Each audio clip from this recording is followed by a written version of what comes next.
Hello, and welcome to How to Beat Your Kids at Board Games. We're glad you're listening, and you're in for a treat. A quick announcement before we get started. The episode you're about to hear was among the first we recorded, back when our only recording equipment was the humble Voice Memos app on the still humbler iPhone 6s.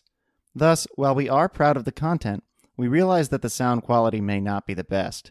If you find the episode hard to listen to for this reason, we recommend checking out one of our later episodes, starting with Episode 6, Battleship Blitz, in which we had acquired our state-of-the-art podcasting microphones. In any case, we do hope that at some point, when you have a bit more peace and quiet, you'll come back and listen to this one. We're sure you'll love it. All right, enough chit-chat, let's get to the episode.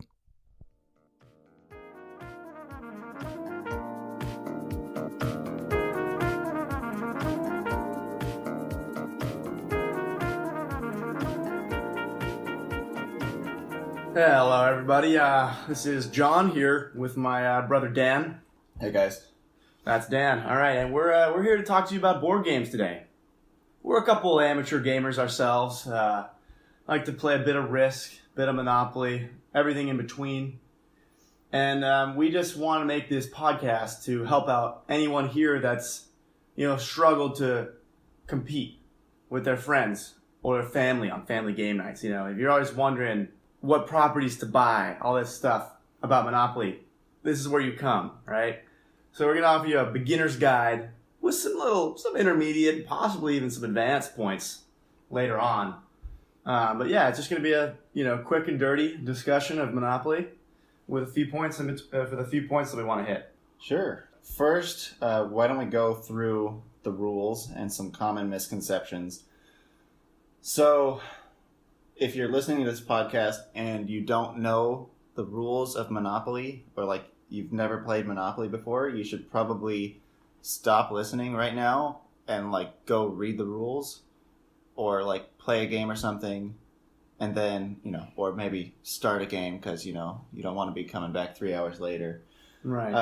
And also just take a long, hard look in the mirror and say, why have I never played Monopoly? Yeah. That's I think there's a high likelihood that there is a rock that you have to remove from over your head, and you need to come out and stop living under that rock. Of course. So anyway, we're just going to go through some common misconceptions about Monopoly, and just to start off with the rules, there is a lot of general ambiguity in the rules of Monopoly. So you've got the official rules. But anywhere you go, you're going to have house rules pretty much. If you play in tournaments, which is, not really what we're going to touch on here, but you might have different rules based on time limits. But basically what we're going to be talking about is the sort of official set of rules that you would find looking up on the internet or in the box with the game itself, rules of Monopoly. Yeah. And so this is, there's no huge rule changes when you go from house to house, right? You're always walking around, you're always buying properties, building houses, making money, right? But subtle things can change, like how are you dealing with free parking? Are you putting money in the middle, taking it out? Is it just a free spot? That's one thing we'll talk about. And also, how are you, what's allowed in trades, right? Sometimes some people are a little bit more liberal and say anything goes when it comes to trading, and other people like to stick to the book. So, yeah, that's just a couple of things we're going to talk about. And should we start with the free parking, or? Yeah, let's start with free parking. So, officially, free parking is just that. It's free parking. So, you get to land on the square, and you don't have to pay rent to anybody. You can stay there for the turn, that is. And lots of people play where, if you land on taxes, that money goes in the middle, etc. And then when you land on free parking, you take that out. That's actually not officially how the game is played. But of course, if that's part of the house rules, maybe you adjust your strategy. But we'll get into that a little bit. But that is the official ruling. Free parking is just free parking. Right. So another thing that I thought was interesting, at least, is that the banker which most of you know is responsible for dividing the money among the players at the beginning of the game, is also responsible for making sure players collect their salary. So, in other words, if you pass go and you realize, that you passed go and didn't collect your salary, then you tell the banker, and the banker has to give you your salary. And actually, it's the banker's fault that you didn't collect your salary. Yeah, right. It's not really on you. It's on the banker to give you the money. So if they forget, they've got to pay up. Right. So, let's also talk about buying properties. So I feel like this is also a maybe if you've only played a few games of Monopoly, you haven't come up against this. But if a person lands on a Monopoly property and does not want to buy the property, that property goes to an auction. And you may have known that already.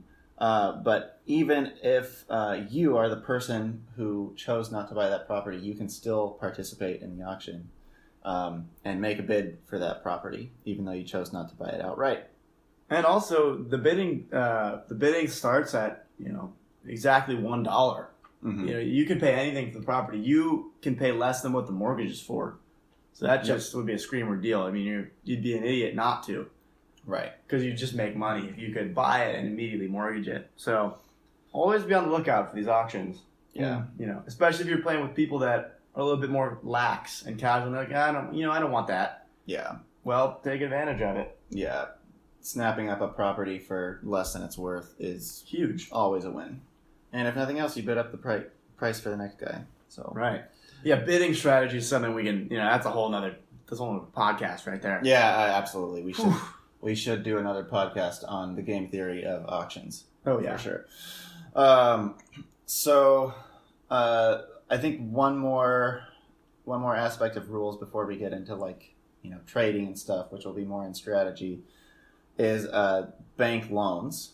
So you will probably notice if you look at the property cards that if you turn it over, it says something like mortgage value. Yeah. Mortgage value, and this is about half of the property's value.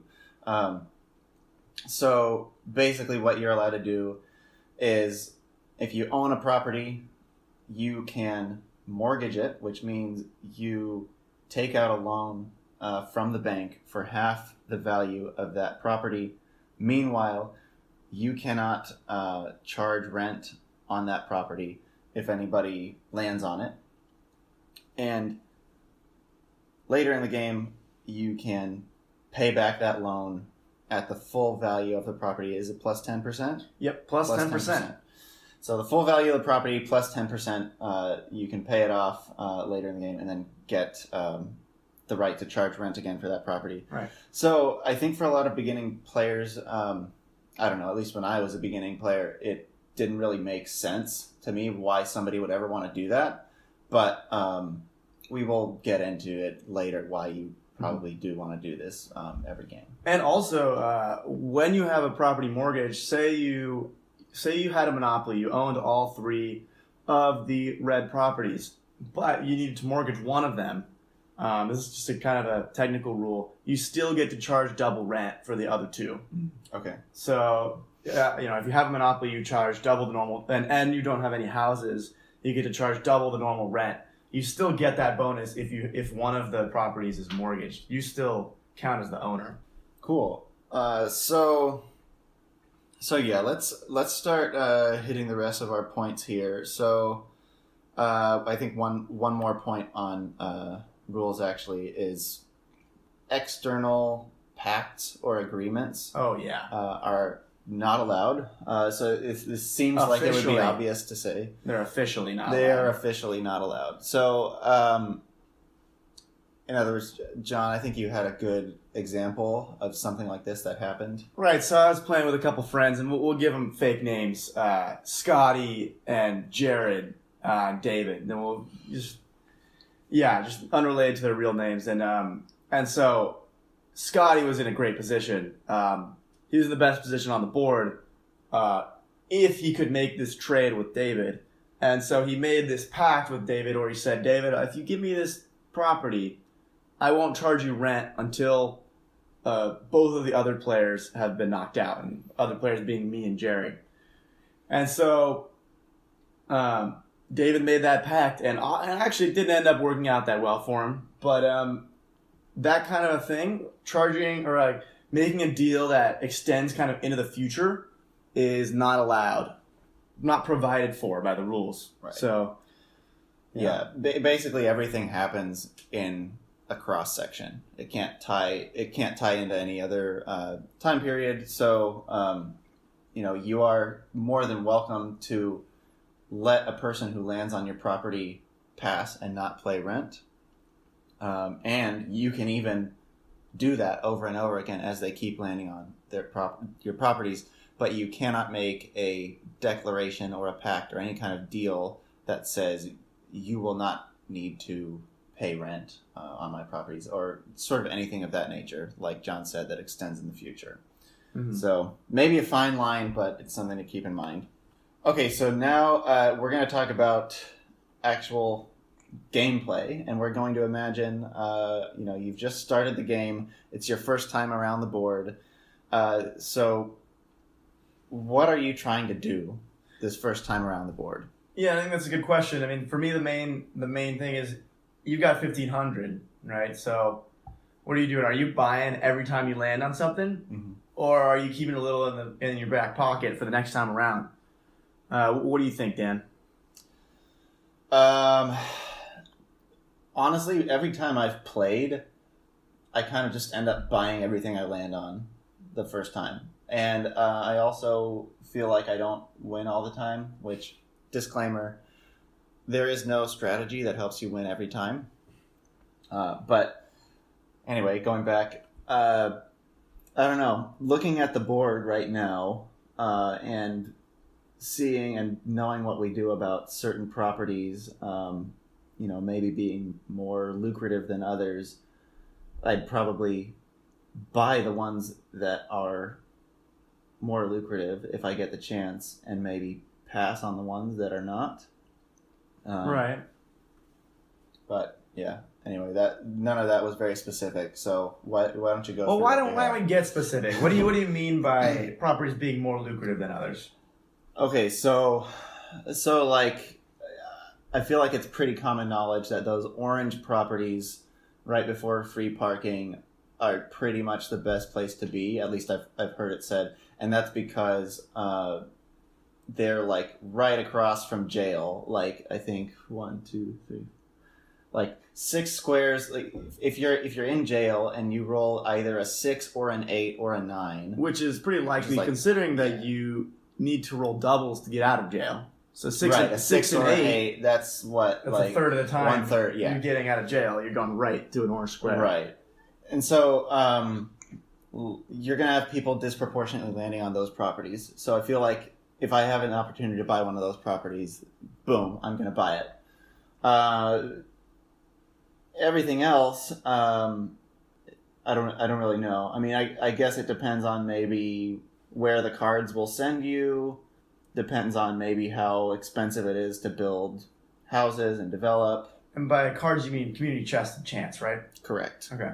Well, yeah. So my kind of thought on this is that there's so few properties to buy total that every time you pass up on one, the next time you come around, there's going to be less properties available next time you come around the board.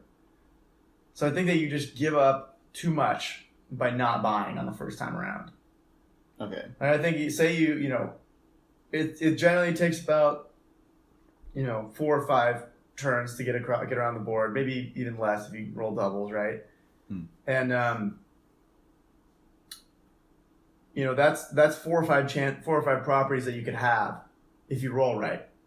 Now, you're obviously not guaranteed to roll on a property every time or hit a property every time, but I just think, for me, I've always chosen to try and build up properties in the beginning so you have more of a chance of working your way into Monopoly later. So in other words, buy everything you have an opportunity to at the beginning so that you have an opportunity later to trade those properties which may not be valuable for you, but may be more valuable for someone else if, say, they landed on the same color or whatever. Right.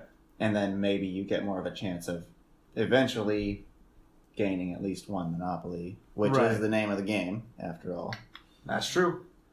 It's pretty up in the air. I mean, you definitely don't want to come out empty-handed after your first round. There's no reason to. Yeah, that's like a death sentence, I feel like. Exactly. So, I don't know. Yeah. So then then I guess we agree that it's good to buy anything you can at first. Definitely at first. Right. So I've done some reading on this, and like pretty much all these articles that I've read have said like don't buy utilities. And there are like reasons. There are good reasons like not to buy utilities. Or like I shouldn't say not to buy them. That they're less valuable than other properties. Is that a reason to not buy if you land on them the first time around? Now, I would say yes. And I think what Dan's referring to is a very handy chart that you can find on amnesta.com, I believe. Yeah, we'll get it in the show notes. Right, and so this chart plots the break-even time for each of the properties, and that just means how long is it going to take for you to recoup what you've invested. And it's on a number of opponent rolls. So like how many turns, so say you're playing with 4 people, every turn you take is 3 opponent rolls, possibly more if they roll doubles, right? And so for utilities, they have, even if you own 2 utilities, they have some of the lowest or some of the slowest break-even times, taking roughly 50 rolls from your opponent to make back the money that you put in. So every 50 opponent turns, you're going to make back, by the way the chart works, $150. And that's if you own 2. Mm-hmm. So it'll take you 100 turns to get back your full investment of $300. And that's if you're able to get both of them. So compare that to the orange properties where if you have 3 houses on the orange properties, you're recouping your investment. You're recouping $300, the same amount that you put into utilities. You're recouping that every 10 turns, every 10 opponent rolls. So they're about 5 times stronger than, about 10 times stronger. Well, okay. Yeah, I didn't realize that before, that buying three houses on one of your properties, right? No, sorry. Right, so buying the third level of houses costs $300 because I believe the orange ones cost $100 per house. Right. Okay. So then that third round of houses for this orange set of properties costs $300, and that's the total amount it takes to buy these utilities, which you can't even build houses on. Right. They don't scale. That's a very big part. Right. And now railroads are another topic. So railroads also don't scale, but they provide a lot more bang for your buck. Especially early in the game, I feel like. Right. Because there's one railroad, if you land on it, you have to pay like $25, right? Right. Even if if the person only owns that one, you still pay $25. Right. And 25 it's not huge. But like everything else is like 6. So if you have one railroad, someone's going to have to land on it 8 times for you to get your money back. Right. If you have 2 railroads, it's going to also be still going to be 8 times. If you have 3 railroads, also you're in 600 and it costs 6 times. Oh, it costs 100. Oh, that's 100. Right. That's right. It was 25, 50, 100, 200. Okay. Right. So if you have 3 railroads, then they only have to land on one of those 3 railroads 6 times for you to make your money back. Right. When you have 4, it only takes 4 times for you to make money back, and you have more of them. So opponents are way more likely to land on them. Okay. So that makes sense. So I mean, yeah, railroads you've got 4, and no other set of properties has 4. Utilities have 2, which means they're really bad, and you can't build on them. Right. And railroads, you can't build on them either, but But you know, like you just explained, like it's the recuperation of the funds you put in is really quick, and so Right. it makes sense. Now, can we compare that to, like, let's say the orange property, since this is our orange standard, is our gold standard essentially. Right, exactly. Here's the thing. We'll take the kind of ideal scenario. We'll compare 4 railroads to an orange monopoly with 3 houses, okay? Mm-hmm. So 4 railroads, you haven't put as much money in. Mm-hmm. You should be 800 into the railroads, whereas with the orange, I think you'd be about do some quick math here. About 1,200. For No, three possibly houses. more like 1,400 into. Oh yeah, I think that chart. Let me pull it up. Right. Yeah. Keep Okay. talking. So 3 houses cost $1,460 on the orange, and having 4 railroads only costs $800. Now the railroads will pay back. The railroads will pay back $200 every 13 rolls. The Right. orange properties will pay back $300 every 10 rolls, every 9.5 rolls. So the oranges are strictly better at that point. Right. However, you've had to have $660 more invested in them. Yeah. And so what it comes down to is that railroads are worth it early in the game. Yeah. Because $200 is a lot early in the game. However, later in the game, doesn't feel so bad. It's rough, but it's not awful. Whereas, like with the orange houses, you're getting, I don't know the rent exactly, but you're getting way more every time that someone lands on it. I know the original rent, but not when you have 3 houses. So. Right. Yeah. Yeah. It should also be said that we're doing this without an actual set of Monopoly on hand. That's our bad there. Bit of an oversight, but we'll make it happen, Captain. Yeah. So I think while you were talking about this, I think I realized sort of the value of cash flow.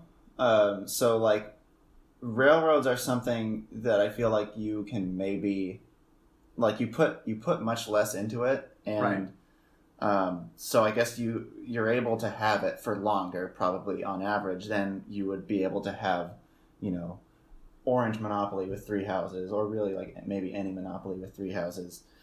And we keep on talking about 3 houses, so we should just say that, like, in general, like 3 houses is pretty much the sweet spot. Yeah, there's a 3 house rule. If you look at so you can do some simple math to figure out why this is true. If you look at, or you can just look at the chart that we're going to include right. as well. But if you look at the rent scheme, the difference from the regular rent to 1 house will be pretty decent. The difference in rent from 1 house to 2 houses will be even bigger. The difference from 2 houses to 3 houses will be the biggest. So you'll maybe go up even sometimes like $200, $300 in rent for a $100 house. The difference from the 3rd house to the 4th house is not as big, and the difference from 4th house to hotel is about the same as 3rd to 4th house. So basically, you're getting the most increase in rent for your house, which is like doesn't change in price. Yeah. So you want to be getting the most out of the house that you're building, and that's why there's 3 house rule. Yeah. Yeah. So basically, to get the most bang for your buck, you want to build 3 houses. But obviously, building 3 houses on any set of properties is going to take a lot of capital. So yeah, like our orange ones take $1,460 to buy all the properties and get all those houses built. Owning all the railroads takes $800. So like I was saying earlier, getting all the railroads is easier, and it also pays off quicker, which means it's like all of that time it's sort of working for you and putting more money back into your pocket so that you can invest, fund other things. so that you can fund building on other properties potentially. So yeah, collecting properties and now consolidating properties is probably what we should talk about next. So go ahead. So we've already kind of moved into it a bit. But what we mean by consolidating properties is this idea that at a certain point in the game, you're not going around the board expecting to pick up new properties. Mm-hmm. There's just probably very few of them. There's probably 3 or 4 properties left on the board, and odds are that you aren't going to be the one to land on them, right? So like if you're playing with 4 players, you might get 1 out of those 4 properties. You shouldn't expect any more than that. And so this is when you should look to see, well, you might even be looking before this, right? You should see this coming, know that the game's going to hit this stage. Plan in advance what your end game is going to be. Think about, what monopoly am I going to win this game off of? Yep. And obviously that can change because of what happens when you make another player go bankrupt. Things open back up. But what I'm saying is if you have Baltic Avenue, right? And then you have 2 of the pink. So for those who aren't looking at the board, the Baltic is like one of the 2 purple properties that are like right next to go and really cheap. Right. So if you have one of the cheapest properties, which is only a monopoly of 2, so you'd only need 1 more to get your monopoly if you want to trade with someone. As opposed to you have 2 pink properties, which are right outside of jail. They're moderately priced, a little bit on the low side, but you have 2 of them already. You're gonna think to yourself, well, and say you have other kind of random properties, right? And so you're gonna think, well, I'd really rather develop the pink monopoly because the purple one's just not going to bring in enough money to win you the game. Even if someone hits a purple or a Baltic Avenue with a full hotel, they're only paying $400, and that's just not game ending, right? You're not going to ever put someone out. So this is kind of the stuff that you need to be thinking about is, what's the strategy that's going to win me the game? And then you do whatever you can to pursue it without giving in to other people's winning strategies, I guess. So other people will have their monopoly that they're planning to put together, right? So you have to really think about this when you're deciding what to trade and what to sell. So you can sell properties as well as trade them. And you can also buy properties, of course. Like sell and buy to other players is what I mean. I think that also brings up another point, which maybe I should have mentioned earlier, which is that past your first time around, maybe even past your second time around, again, you should always be thinking forward. The general rule of thumb is you buy properties for 2 reasons. 1, because you're working towards a monopoly, and 2, because it will cut someone else off from a very strong monopoly. So if you have if someone has 2 orange properties and you land on the 3rd, you're gonna buy it. You should buy it because if they get a hold of that, that's possibly game over. Yeah. So there's and then you can, suppose you have your own monopoly with 2 things. Like maybe you can hold that property as leverage if that person ever ends up with the one that you need. Right. I don't know.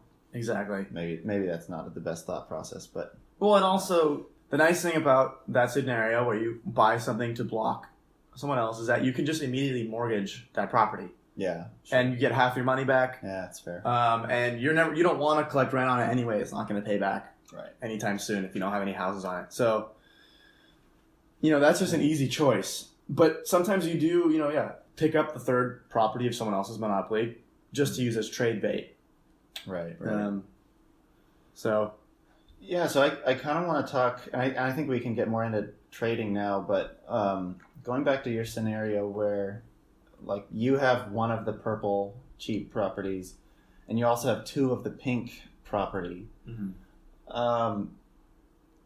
So like I could see a scenario where like, your opponent like also has 1 of the pink properties and 1 of the purple properties, and you say, oh, I'll trade you this purple for that pink and then we'll both have monopolies, and that might work out all nice and good, but what if it's not that simple? What if like, how are you going to get somebody to give you that 3rd pink property?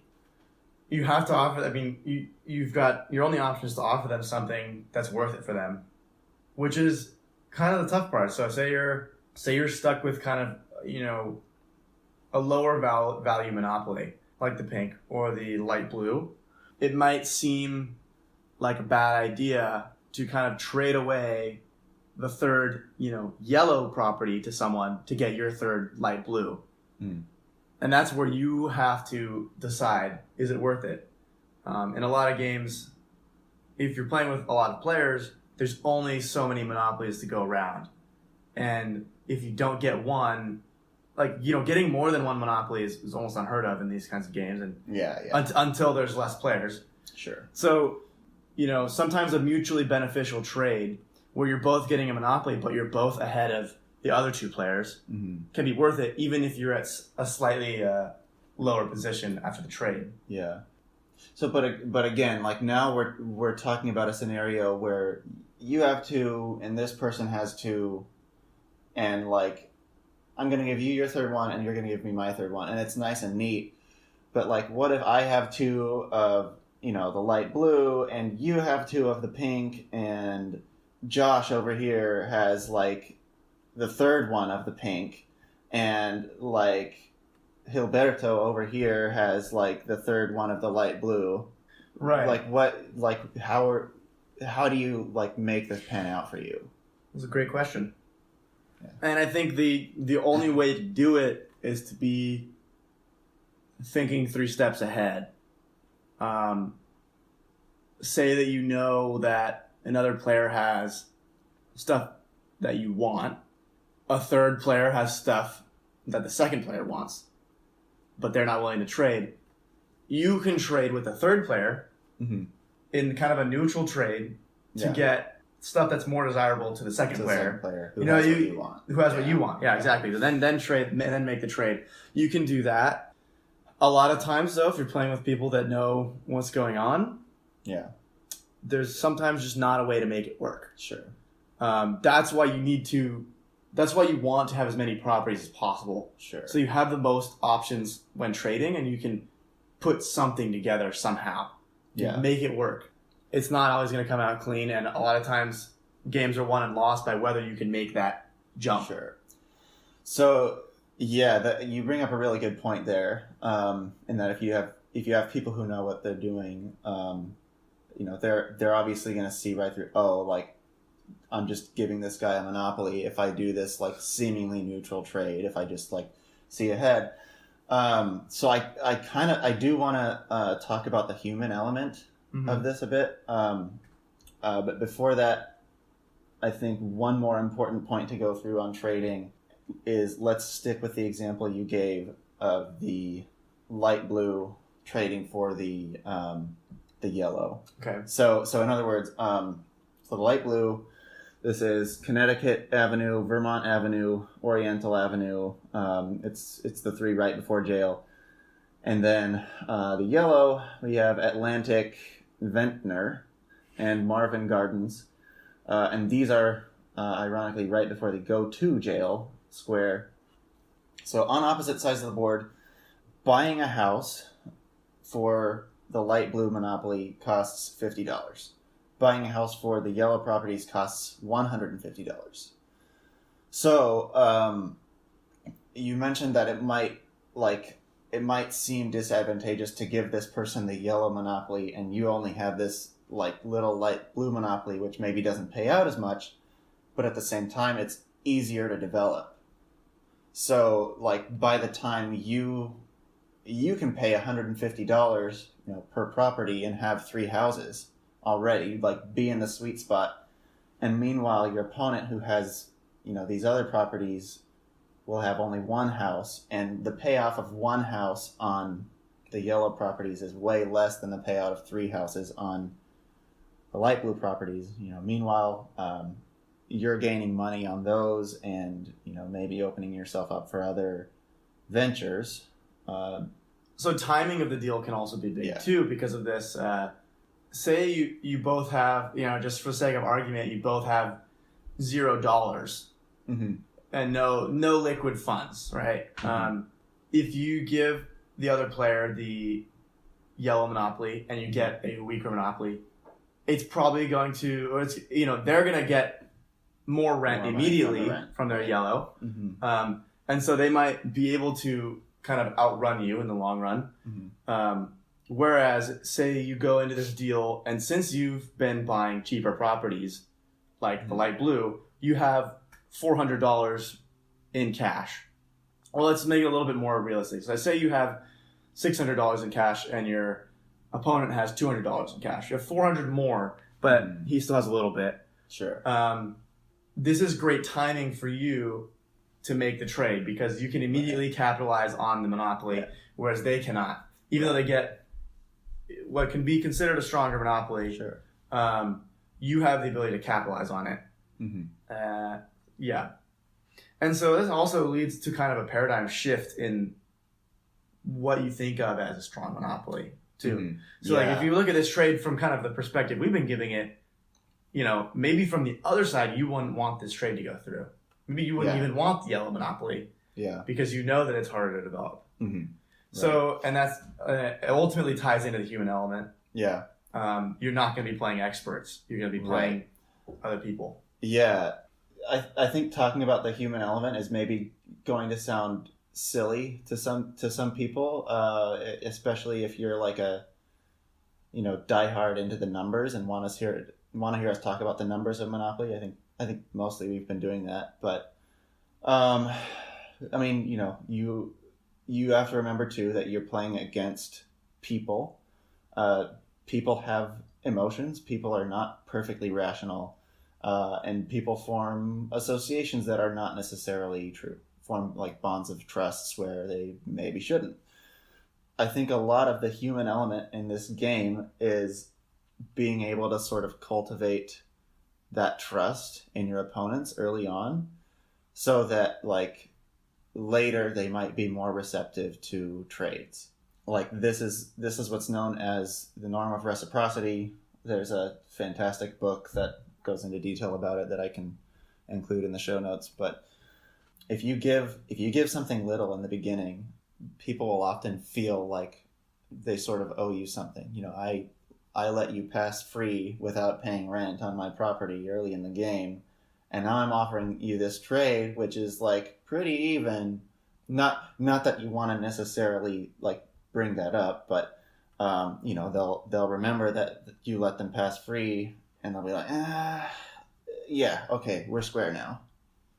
I think so, and I feel like that's maybe a little bit of a more difficult part of the game to navigate or make concrete statements about. But it's something you should always remember is that you're playing against humans. You're playing against people, and so you can manipulate their opinion of the game. Yeah, that's a big way to do it. Is to convince them. Convince them, hey, if we don't make this trade, you're not going to ever get a monopoly. Mm-hmm. Play off their fear that they only have that, like this is their only option, or you know, in that case, you're manipulating them emotionally or manipulating their perception of what the game state is, in order to make the trade seem more favorable to them, or like at least, make it more favorable. I feel like they have no choice almost sometimes is one way to do it. Mm-hmm. This is just possible if you're a little bit crafty about it. Yeah, you can't be too obvious. Those people will mistrust you. Yeah. So know the game, but also know your opponents. And, you know, different people will respond to different things as well because they have different personalities. So that's kind of a lot of what makes it fun too, is the human element, and also the element of chance, which I don't think we're going to go into that too much. No, at least not right now. But it doesn't. So it doesn't come into the game too much as far as strategy goes, other than the fact that it's the reason why the orange and red properties pay off the quickest. Right. Exactly.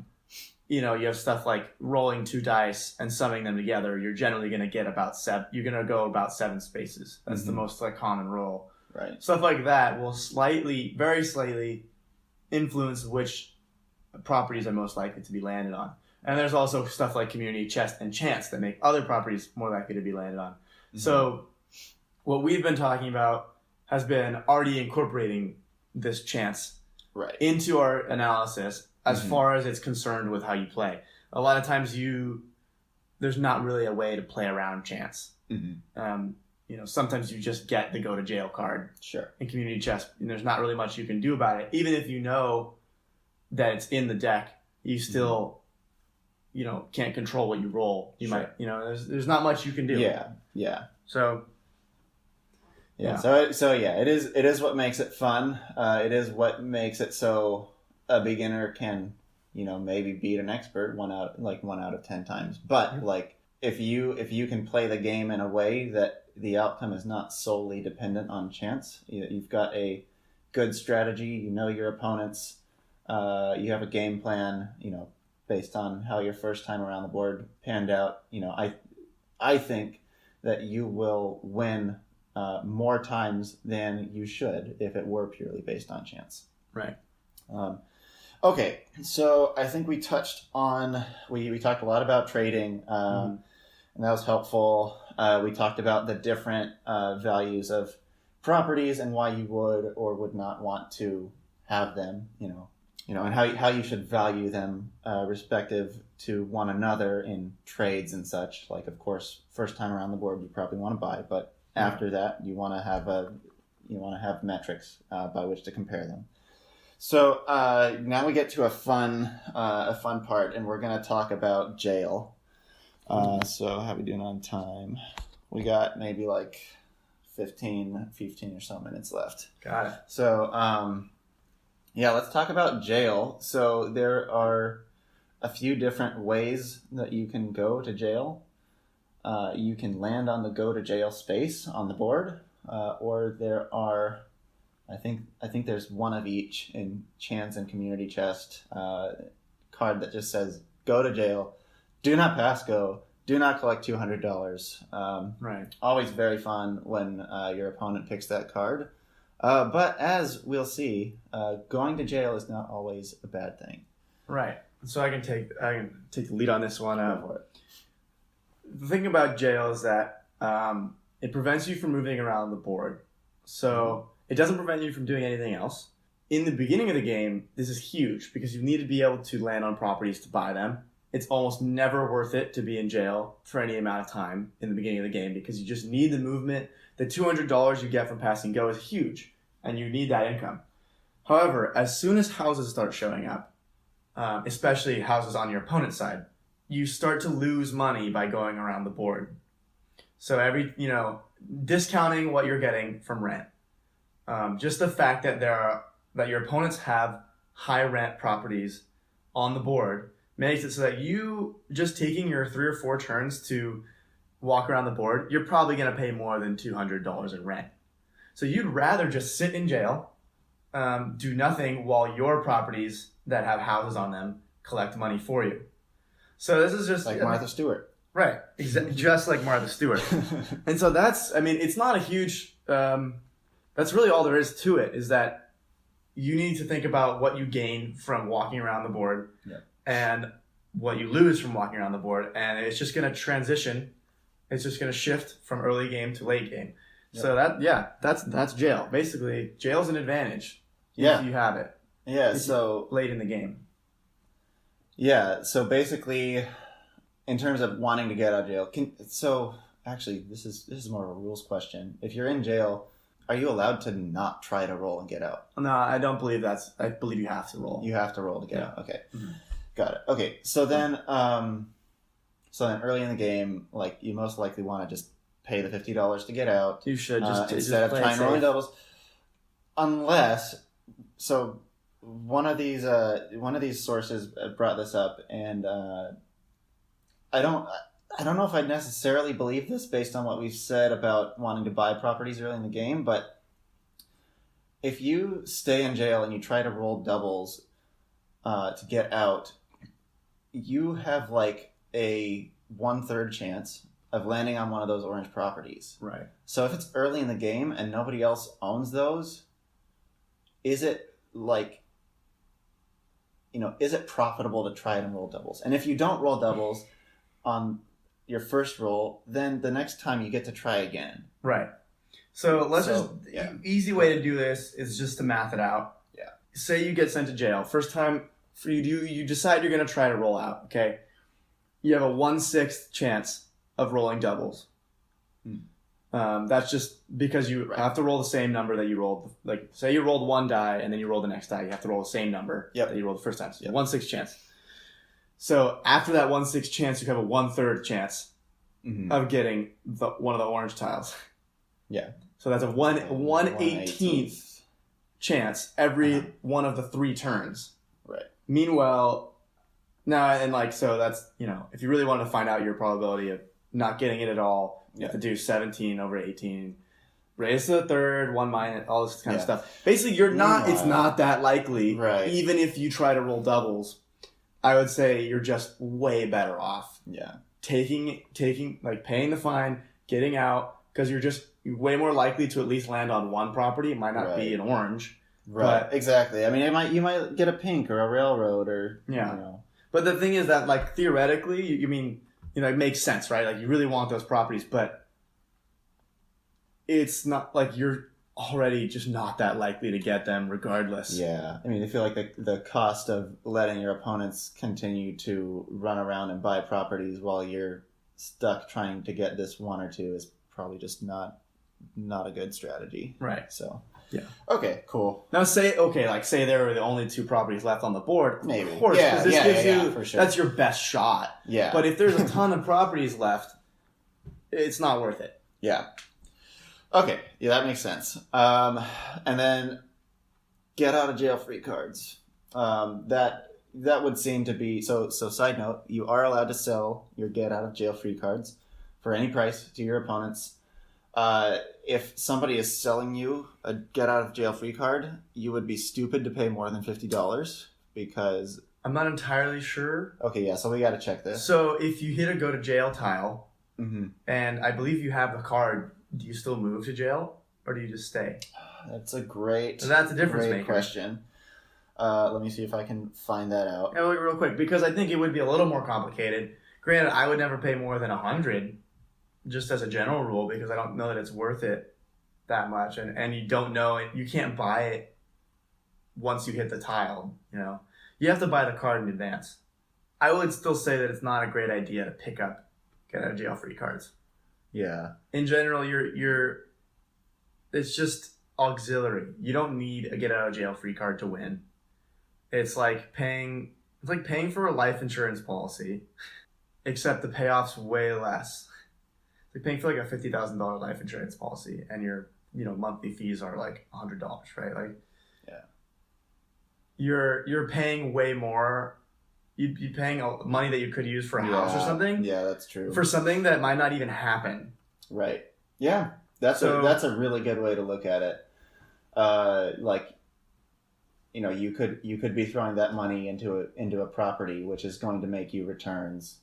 Yeah. So yeah, that makes a lot of sense. And I'm looking at the rules, and all I'm seeing for now is if you land in jail, you must exit on your next turn by 1, using a get out of jail free card if you have one. Okay. Yeah, I mean, because I think so. It doesn't stop you from moving. Because I feel like it doesn't stop you from moving because it's a get out of jail free card, and you can't get out of jail if you're not first in jail. So that makes sense. Yeah, so we're just gonna go with that interpretation. But if anyone has a different interpretation or can find something to prove us wrong, please, we would love to hear about it. Right. Okay, so I think that covers jail. Okay, quantity of money in the game. So now we're getting into more of the. This is purely theoretical. Yeah, it's the theory. This is just an idea, and this is kind of something that I've thought of myself. Well, not that I've thought of it myself. It all stems from this article that I read that was based off the idea that if you want to play a fast game of Monopoly, all you do is double the money that you get when you pass go. You add more money in the game, it goes quicker. Now, it's kind of similarly, my idea of like quantity, keeping track of the quantity of money in the game is big because the only money that gets introduced to the game is the $1,500 that you get when you start, the $200 you get each time you pass go, and any money you get from the community chest and chance cards, and possibly free parking if you're playing with that rule set. Right. And meanwhile, things that take money out of the game would be buying properties, paying for houses, any negative like taxes or community chest chance. Those take money away from the game. So there's a finite amount of money in the game. you can kind of measure how far you are into the game by how much money there is, kind of because of this. Like generally, the amount of money is going to increase, and also certain properties are going to be more valuable when there is less money total in the game versus when there's more money total in the game. Like for example, the light blue Monopoly, when there's not a lot of money in the game, that makes a lot of sense. you know, hitting a light blue property with 3 houses is huge. Yeah. Because you likely don't have that much money, and it's a huge swing. Like, you know, if you get $600, or I don't know what the rent is, $400, $600 in rent, that's a $1,200 swing. Yeah. Because the other player gains it, but no money is technically added to the game in this scenario. It's just changing hands. Yeah. So you've swung a huge amount of money in your favor that you can do other stuff with. Yeah.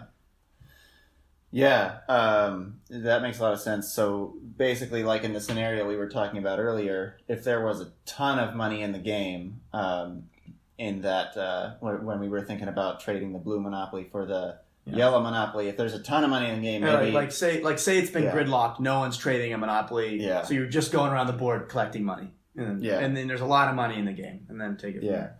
And then you have the blue, and your opponent has the yellow. Well, you know immediately that like your opponent has way more than like $1,500 or whatever he needs to build 3 houses on this set of properties, and so like you're like I'm giving this person way more than I'm getting in this trade because like they're going to be able to develop and they're going to be able to see the returns and pull more out of it. Yeah. So yeah, again, timing of the game really matters when it comes to thinking about what deals are good for you, and you kind of just gotta know the game, know your opponents have a nose for that sort of thing, right? And you gotta be able to think on your feet. And this is also something that maybe we might have skipped over, but just like we haven't really talked a ton about when to start building. Okay. We can touch on that real quick and. So what do you think? I would think you would want to start building.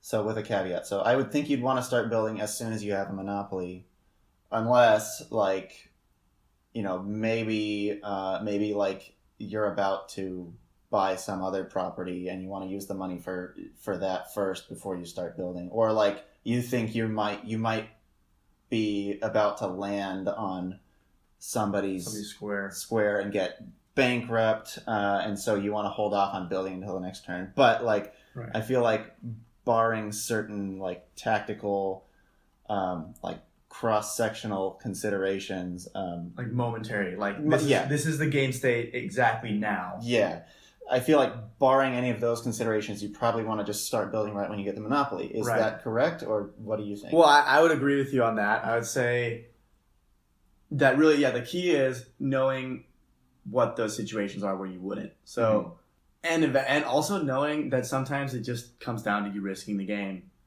Because, one of my considerations that I would say is like, don't go betting all your money. Don't go putting all your money into houses if you're right next to someone with a huge, with that's already developed their properties, right? Yeah. If you're about to pay a huge rent, don't put your money into houses. However, if you look at that scenario further, you notice that you're already behind because they have developed properties and you don't. Now, even if you were to save your money and pay the huge rent, you're probably still going to lose, or you're going to be in a bad spot. Sure. Whereas it might be worth it to just say, you know what, I'll risk the game on this 1/3 chance. I have a 1/3 chance of landing on it, but I have a 2/3 chance of not. I'm going to risk it and see what happens.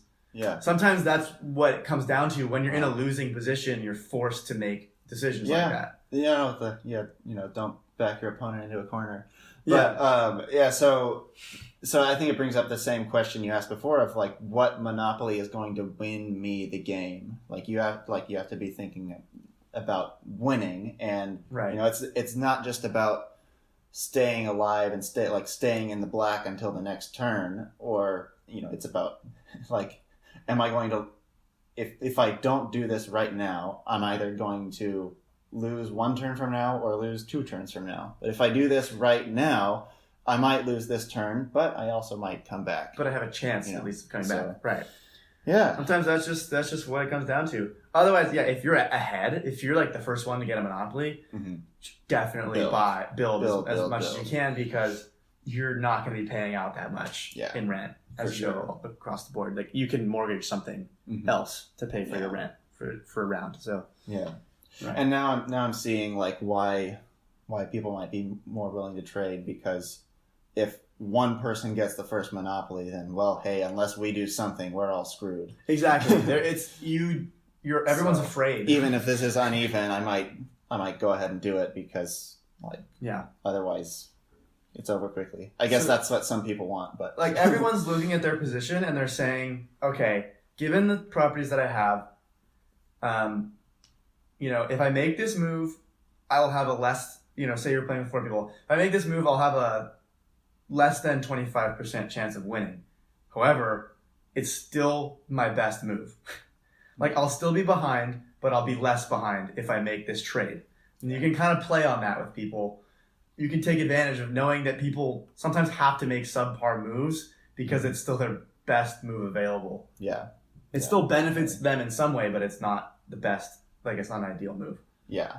Okay, so we wanted to talk about the housing shortage tactic, and then we also wanted to talk about some other like non-one-for-one trading scenarios, like a railroad for a monopoly, or 2 monopolies for 1 monopoly, etc.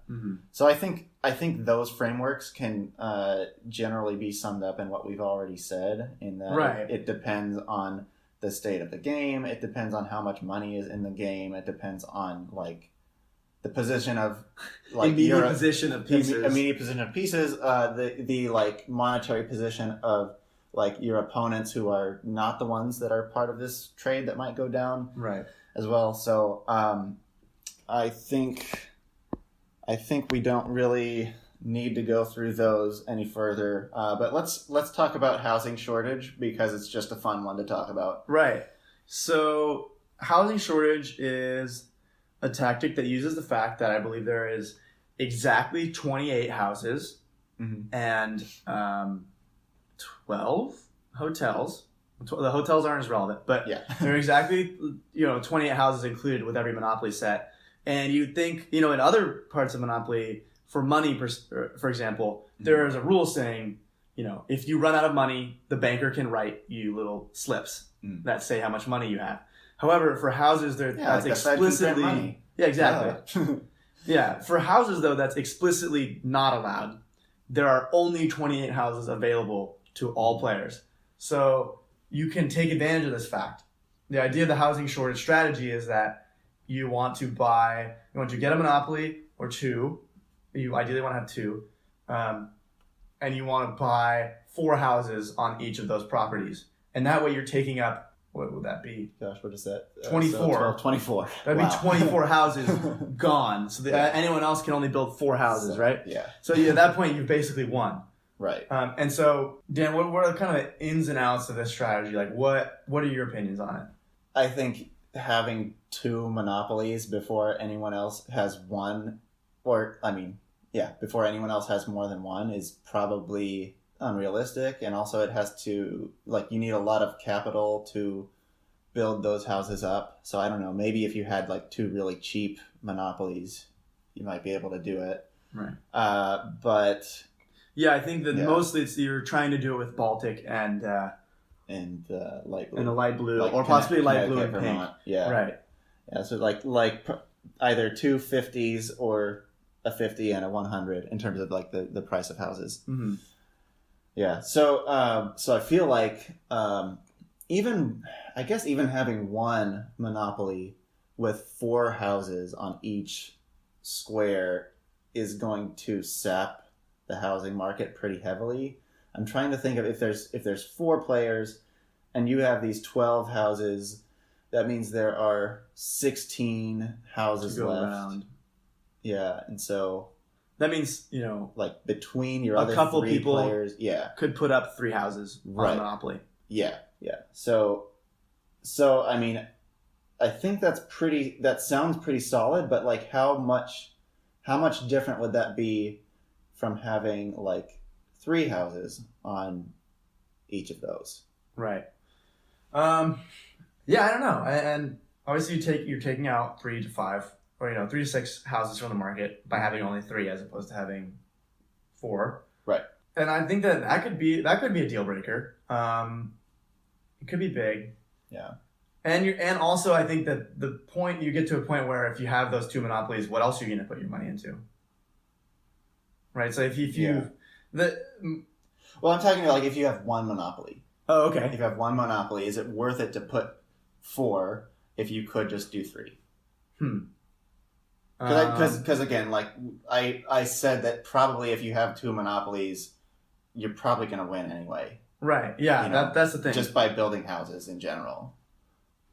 Right. So that's why we Dan and I have talked about this and kind of consider this strategy to be win more. Mm-hmm. If merely for the fact that if you're in a position to work to cause a housing shortage, you're probably also just in a position to win the game by playing soundly, buying your 3 houses and being smart, right? So, yeah, I think that in the case of having just 1 monopoly, the thing is, though, that if you have nothing else to invest your money into and you have extra money, you might as well. Yeah, especially with the cheaper properties. But it shouldn't be something that you aim to do. Right. I guess is what my conclusion is that, like, this is a strategy where we're talking about it as a strategy. It's a specific tactic. But it should just be a general thing that you consider. It's something that you factor in when you're making your game state kind of observations. When you're saying, should I make this trade? You're also looking at how many houses there are left. Because you're looking at how able you and the other player are to develop your monopolies. Yeah. Something like that. So to me, it's just something to keep in mind. Like, this housing shortage rule is huge in specific scenarios. Right. It won't be huge every game. And you should definitely keep an eye out for it if one of your opponents is just trying to, like, build up all these houses. Right, because imagine... Keep that in mind, like, maybe build earlier than you otherwise would. Right. Yeah. And if you're able to pull off this strategy once... You are freaking legendary for, like... Yes. And, like, we're making this podcast so you can maybe, like, impress people with your like, knowledge of gaming. So, like, if you pull this strategy, this, like... housing shortage victory one time, you are like the bee's knees forever, even if you suck the rest of the time. Right. But I will tell you, it won't work the second time. Yep. Yeah. Playing the same Probably people. Also true. Oh, definitely playing the same people. It's a tactic that can easily be outmaneuvered. Yeah. Because it relies on you trading or somehow achieving multiple monopolies. Yeah. Yeah. Even if, like, that's where the strategy shines. If you're playing with people that are really into their big monopolies, right? Mm-hmm. You can take advantage of this and early on trade for the Baltic, the purple monopoly, and then somehow get your hands on another small one, which is possible because you can make trades that look awful for you on the surface. You're trading a light blue for a red and completing monopolies on either side. Mm-hmm. But you have the means to develop yours faster or something like that. Yeah. You can play off of people's inability to judge what your strategy is. Yeah. But that's why it won't work twice. Right. Exactly. Something to keep in mind. Yeah. All right. I think we are out of time. Actually, I think we're pretty over past time. Yeah. Yeah. But this has been fun. I hope you learned something. We sure did. Yeah. We are... Yeah, by the time you are listening to this podcast, it will probably have a title and, maybe sponsors someday. So, but bottom line is we hope you learned something and we hope it's helpful. And we can't wait to see you next time. When we talk about another game. We're going to take another game and dissect it similarly. Yep. We've got a few things on the list, right? Yep. Risk, Parcheesi, a few things. Parcheesi, some backgammon. Right. So if you are interested in board games of all kinds, then we're your guys.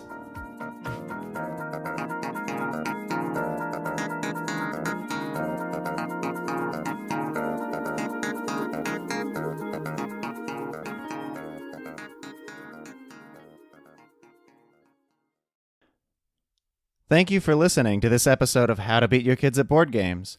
We hope you enjoyed it and that you learned something. We always do. If you like our show, please tell your friends and be sure to rate or review us wherever you get your podcasts. Find us on Facebook, Twitter, and Instagram by typing our acronym HTBYKABG in the search bar. If you have questions, comments, feedback, or suggestions for games you'd like us to cover, we'd love to hear from you. Please email us at htbykabg@gmail.com or message us on social media. Thanks again for listening, and we'll see you next time.